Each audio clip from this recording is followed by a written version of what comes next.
Welcome to Bethany Lutheran College. It's so good to see all of you here, the students and people from our community. Welcome to Bethany campus.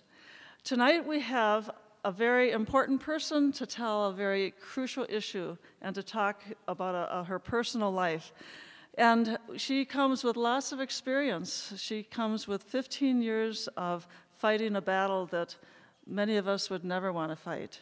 But she's going to share that with us tonight. She's going to talk about her recovery and the fact that she's in remission right now and here to tell you more about the issue of eating awareness, eating disorders.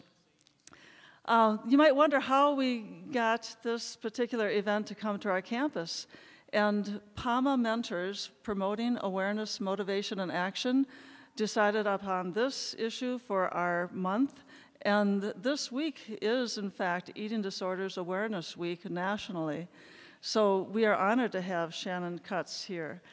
This morning when I met her at the guest house, we were wandering across campus, and she's a southern gal. She's from Houston, Texas. And she wanted a few candid shots. And she said, "Oh, you got to take a picture of me in this snowdrift." It was about 2 inches tall. So she's been shivering a bit and just took her winter coat off. But she has been a delight on our campus. She has visited classrooms. KEYC interviewed her and came back and recorded Mark Weekman's class. And she's been on the news. She was on the radio station, KTOE. She has been just a delightful person. And so I'm happy to introduce to you tonight Shannon Cutts. Let's welcome her.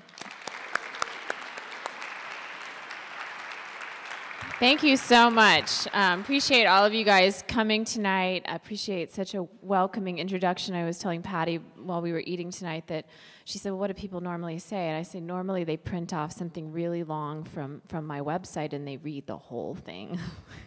And by the time I get up here, I'm quivering. I'm so nervous. I'm like, I can't live up to any of that. So appreciate the warm welcome. I have had a really good time today, visiting a lot of your classes and getting to meet you and feeling like, you know, like a diva with video and audio people following me around, wanting to tape my every word. So I certainly hope that vibe continues and we can connect through the following hour and a half or hour and 15 minutes. I am going to start out, I always start out with this song because sometimes it's hard, even if I talked for 3 hours and I know none of you want to stay that long, it would be hard for me to express to you what it has felt like going through a battle with anorexia and bulimia, and this song can do it in about 3.5 minutes, so I figured that's a really good use of our time. It kind of expresses what it's like when we figure out for the first time that we've been wearing all these masks, all these different masks that we hold up in front of ourselves, trying to fit in, to be acceptable, to be liked, to be loved, to be a part of what we see going on around us, and we realize for the first time that these masks are not serving us well. And that's kind of what it was like for me when I started waking up from the nightmare that was an eating disorder and realizing that there was a really beautiful life trapped underneath. And that's what this song is about. It's called Behind This Mask.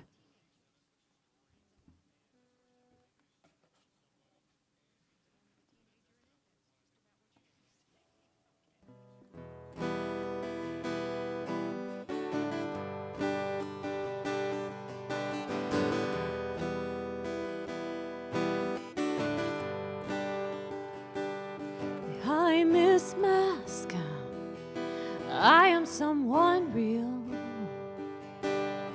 Behind my smile, I'm afraid to feel too much hope. Oh, I can't breathe when I dream of breaking free from this mask my mother wore. She taught me well, and had I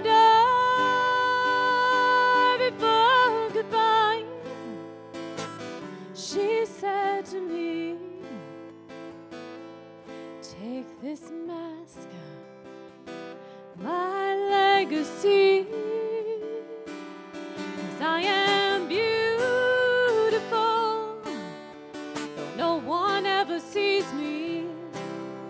I pass the women on the streets, and I know they feel the same. We are beautiful, and if we stand together, we can let the masks fall.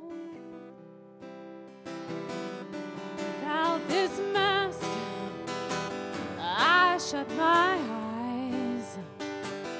Will the world cave in, or will I die? But it's this fear that's killing me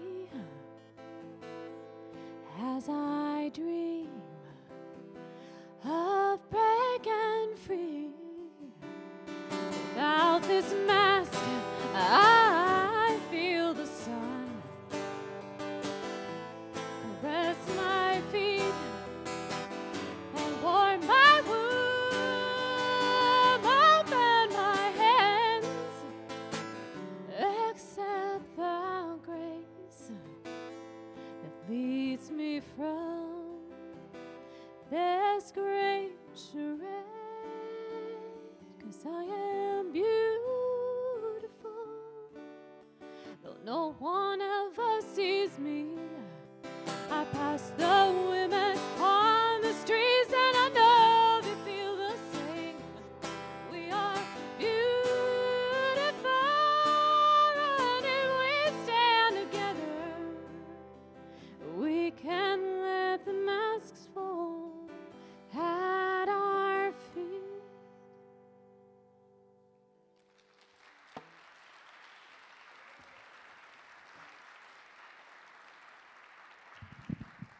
Thank you. I have to tape everything down because I am not graceful. So if we want to have an accident-free evening, I have to take precautions. So tonight we're going to be exploring a little bit about how this happens. How do we end up like this? How do I end up like this? And while this presentation is specifically geared towards eating disorders just because by fault, fate, happenstance, circumstance, and DNA, I ended up being someone who suffered from an eating disorder, I will challenge all of you to take a look at what we're about to see through the lenses of whatever it is that you feel is holding you back. I will come into this evening with a hypothesis or a theory, if you will, that we all struggle with something. That's what it means to be human. My something was an eating disorder. Your something may be something else. But think about something without which you feel you could be the most amazing you. Oh, what a you that you could be without whatever it is, without fill in the blanks. And then start thinking about things that you can do, ways that you can take action to free yourself from the masks that you wear and the burdens that you bear. And start to allow yourself to really get to know yourself, to really find out how wonderful you can be. I grew up watching The Muppets. I don't know how many of you maybe are also a fan. How many of you have seen a Muppets episode or two? Any of you have a favorite character? Beaker, why? You just like him, he's just a cool guy. Anybody else have a favorite character? Kermit, why? He kept everyone together, and he took a lot of abuse from time to time. It was not easy. It never has been easy, never will be easy being green. However, we know of at least one thing that's harder than being green, and that is being stalked, right? During most of the Muppets episodes, there was a little pursuit going on. And, you know, when I was younger, I was watching Miss Piggy. I was like, poor thing. He's just not that into her. he don't get it, you know? And yet as I got older, I started to realize, you know, maybe I could have used a little dose of whatever Miss Piggy was taking